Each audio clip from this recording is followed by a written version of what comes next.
కులాల మధ్య కొందరు వైషమ్యాలు సృష్టిస్తున్నారని ఎమ్మెల్సీ అద్దంకి దయాకర్ ఆందోళన వ్యక్తం చేశారు.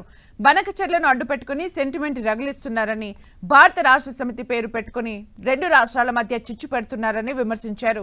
జై తెలంగాణ అనే బీఆర్ఎస్ నేతలు తెలంగాణకి నష్టం కలిగేటప్పుడు మాత్రం సైలెంట్ గా ఉంటారని ఆరోపించారు. కేసీఆర్ కుటుంబంలోని నలుగురిలో ముగ్గురైనా కలిసి ఉంటారా అని ప్రశ్నించారు. ప్రస్తుతం కవిత ఏ పార్టీలో ఉందో తనకు అర్థం కావడం లేదని ఎమ్మెల్సీ అద్దంకి దయాకర్ అన్నారు.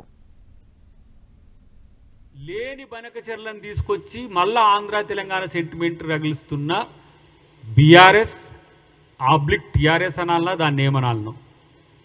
జై తెలంగాణ అంటారు, తెలంగాణకు నష్టం జరిగినప్పుడు కామ్గుంటారు, మళ్ళా ఏమైనా తెలంగాణ కొరకు మంచి చేద్దాము అని అంటే మళ్ళీ తెలంగాణకు వ్యతిరేకం అని చెప్పి కాంగ్రెస్ను ఇలా ప్రయత్నం చేస్తారు.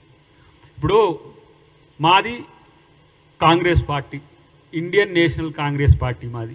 మా దాని వెనుక తెలంగాణ ప్రదేశ్ కాంగ్రెస్ కమిటీ అని ఉంటుంది. మీరు ఇటు చూస్తే మేము తెలంగాణ ఉద్యమంలో పనిచేసిన వాళ్ళం. మా పార్టీ తెలంగాణ ప్రదేశ్ కాంగ్రెస్ కమిటీ అని ఉంటుంది. మరి బీఆర్ఎస్ పార్టీ పేరేంది? భారత్ రాష్ట్ర సమితి అంటారు. మరి రెండు తెలుగు రాష్ట్రాల మధ్యన భారతదేశం కొరకు పుట్టిన పార్టీ, గుణాత్మకమైన మార్పు కొరకు పుట్టిన పార్టీకి ఆంధ్ర తెలంగాణ మధ్యన చిచ్చు పెట్టడం అనేది మీ యొక్క లక్ష్యమా?